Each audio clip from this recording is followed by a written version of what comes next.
नमस्कार मित्रांनो, हा व्हिडिओ मी ह्याच्या आधीचा जो व्हिडिओ अपलोड केलेला आहे की शेळीचा विमा कसा काढायचा त्याबद्दल बऱ्याच लोकांचे काही प्रश्न आलेत आणि मला असं वाटलं की त्याच्यातले काही प्रश्न खरंच महत्त्वपूर्ण आहेत, म्हणून मी हा व्हिडिओ बनवलाय। याच्यामध्ये मी तुमच्या बऱ्याच प्रश्नांची उत्तरं देईल। तर हा व्हिडिओ आपण चालू करूयात। तर सगळ्यात सुरुवातीला एक प्रश्न मला विचारला होता की पोस्टमॉर्टम रिपोर्टची फीस कोण देणार। म्हणजे जर समजा तुमची शेळी जर एखाद्या वेळेस तुम्ही शेळीचा विमा काढलेला आहे आणि शेळी दगावली, तर दगावल्यानंतर त्या शेळीचं पोस्टमॉर्टम करावं लागतं। तर मग पोस्टमॉर्टम करण्यासाठी फीस किती आहे किंवा ती फीस कुणी द्यायची? तर याचं उत्तर जे आहे ते असं आहे की याच्या नियमानं पाहायला गेलं तर ह्याची पोस्टमॉर्टमची फीस जी आहे ही आपल्याला द्यायची नाहीये। म्हणजे नियमानं जे पाहायला गेलं तर जो माणूस पोस्टमॉर्टम करण्यासाठी तुमच्याकडे येणार आहे, म्हणजे जो पशुवैद्यकीय अधिकारी तुमच्याकडे तुमच्या शेळीचं पोस्टमॉर्टम करण्यासाठी येणार आहे, त्याला ज्या कंपनीचा तुम्ही इन्शुरन्स काढलेला आहे ती कंपनी त्याचं पेमेंट त्याला ऑलरेडी करते। पण सध्या असं चालू आहे आपल्याकडे की पोस्टमॉर्टम करण्यासाठी आल्यानंतर 1500 रुपये ते लोक घेत आहेत। पण नियम जो आहे तो असा आहे की ज्या कंपनीचा विमा तुम्ही काढलेला आहे त्या कंपनीनंच पोस्टमॉर्टमची फीस भरायची आहे।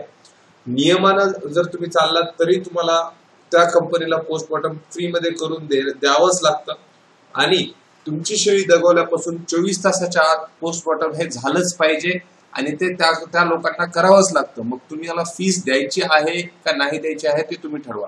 पण जर नियम पाहायला गेलं तर नियम असा आहे की पोस्टमॉर्टमची फीस ही विमा ज्या कंपनीचा आहे त्या कंपनीने त्या पोस्टमॉर्टम करणाऱ्या अधिकाऱ्याला द्यायची आहे।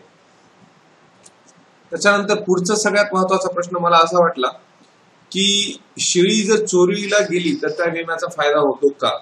त्याचं उत्तर सरळ आणि सोपं आहे की आपल्याला शेळीला चोरीसाठी विमा नाहीये। शेळी जर दगावली तरच आपण त्या शेळीचा विमा क्लेम करू शकतो।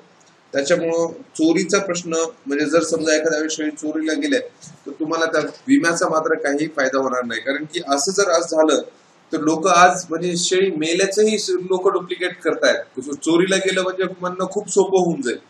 त्याच्यामुळे चोरीला गेल्यानंतर शेळीचा विमा आपल्याला काही भेटत नाही। फक्त जर समजा तुमची शेळी दगावली, मग ते काही कारण असो, नैसर्गिक असो किंवा एखादं काही असं म्हणजे एखाद्या रोगामुळे झालेला असो, जर शेळी जर मेली किंवा शेळी दगावली तरच तुम्हाला तुमच्या विम्याचा फायदा होतो। बाकी कोणत्याही कारणाला तुमचा विम्याचा फायदा होत नाही। त्याच्यानंतर तिसरा महत्वाचा प्रश्न होता की विमा क्लेम होण्यासाठी जर उशीर होत असेल तर काय? ऍक्च्युअली बऱ्याच लोकांचं असं झालंय, म्हणणं आलंय की आम्ही क्लेम केला पण 6 महिने झाले, 7 महिने झाले, 8 महिने झाले, आमचा आणखी काही क्लेम आलेलाच नाहीये। तर ऍक्च्युअली तुम्ही कोणत्या कंपनीचा विमा काढलाय हे पण महत्वाचं आहे। ज्या कंपनीचा तुम्ही विमा काढलेला आहे त्या कंपनीच्या जे गाईडलाईन्स आहेत त्या तुम्ही व्यवस्थित चेक करा। जर मी ज्या सांगितलेलं आहे की न्यू इंडिया इन्शुरन्स कंपनीचा जर तुम्ही काढलेला असेल तर त्यांना 15 दिवसाच्या आत कस्टमरला सर्व्हिस द्यायची आहे। त्याच्यासाठी त्यांची कस्टमर केअरची टीम एक कार्यरत आहे। त्यांना जर तुम्ही फोन जरी केला तरी ते तुम्हाला चांगला रिस्पॉन्स देतात आणि तुम्हाला तुमचा जे काही प्रॉब्लेम आहे ते लवकरात लवकर सॉल्व्ह करतात।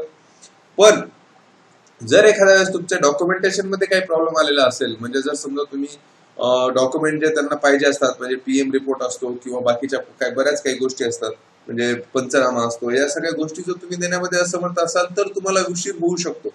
आणि ज्या वेळेस तुमची शेळी दगावली आहे त्या दगावलेल्या शेळीपासून म्हणजे शेळी दगावल्या जर तुम्ही कंपनीला जर इन्शुरन्स करणाऱ्या कंपनीला जर इन्फॉर्म केलं तर ते 24 तासाच्या आत त्या शेळीचं पीएम करतात आणि 24 तासाच्या आत पीएम झाल्यानंतर जे लागणारे डॉक्युमेंट्स आहेत म्हणजे त्या पीएम रिपोर्ट सोबत जमा करायचे, ते सगळे डॉक्युमेंट्स जर तुम्ही 7 दिवसाच्या आत जर कंपनीकडे जमा केले तर तुम्हाला जो काही क्लेम आहे तो 15 दिवसामध्ये तुम्हाला मिळायलाच पाहिजे। आणि जर तसा नाही मिळाला तर त्याच्यासाठी एक लिगल पण एक म्हणजे कोर्टाने पण एक आताच एक केस झाली होती, त्याच्यामध्ये कोर्टाने डायरेक्ट या विमा कंपनीला खूप सुनावलं होतं आणि त्यांना दुप्पट नफा म्हणजे दुप्पट फायदा त्या ज्या लोकांनी केस केली होती ते झाला होता। त्याच्या रेफरन्सने तुम्ही जर समजा असं काही पाऊल उचललं तर तेही तुम्हाला फायदेशीर राहू शकतं आणि त्याच्यासाठी तुम्हाला जास्त वेळ पण लागणार नाही, कारण की ऑलरेडी त्याच्यावर रिझल्ट आलेले आहेत।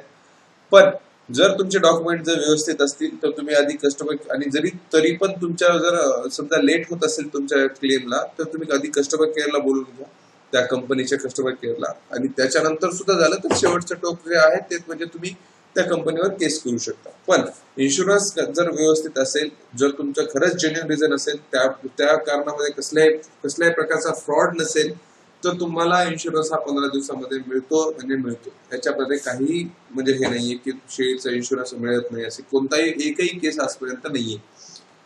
जर हा व्हिडिओ आवडला असेल तर लाईक करा, तुमच्या व्हॉट्सअप ग्रुपवर शेअर करा, फेसबुकवर शेअर करा, आणि जे काही लोक शेळीपालनासाठी इंटरेस्टेड आहेत त्यांच्यासोबत पण शेअर करा, म्हणजे या व्हिडिओचा सगळ्यांना फायदा होईल.